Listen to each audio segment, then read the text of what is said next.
একদম সহজ আর বাদাইম্মা রান্না হয়েছে আজকা। তো এখানে বাদাইম্মা রান্না করতেছি আমি আজকা। চাল কুমড়া নিছি, মুগ ডাল নিছি, কাঁচা লঙ্কা, পেঁয়াজ কুচি, হলুদের গুঁড়া, ধনিয়ার গুঁড়া, জিরার গুঁড়া, স্বাদ মতো লবণ, তারপর তেল দিয়ে ভালো করে চটকে মুটকে মাখিয়ে আমি পানি দিয়ে বসিয়ে দেবো এটা সেদ্ধ করার জন্য। এটাকে বলে বাদাইম্মা তরকারি। যারা ঘরের মধ্যে বাদাইম্মা আসুন কয়জন তারা এইভাবে তরকারি রান্না করে, মানে একটা দিয়া সব কিছু শেষ করতে চায়, চালাইয়া দিতে চায়। তো এই যে আমার সিদ্ধ হয়ে গেছে, এখন ফোড়ন দিব। দিছি রসুন কুচি, পেঁয়াজ কুচি, পাঁচফোড়ন, শুকনো লঙ্কা, দিয়ে দিলাম ডালটা। এটাতে এখন দিয়ে দিব আমি দুটো সিদ্ধ করা ডিম।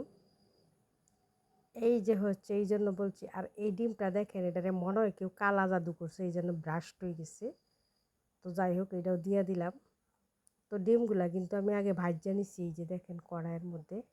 তখন এই ডিমটা ব্রাস্ট হয়েছে, কালা জাদুর ডিমটা। তো যাই হোক, এই যে রান্না শেষ। বাদাইম্মা কুমড়া ডালের চচ্চড়ি একদম ফাটাফাটি।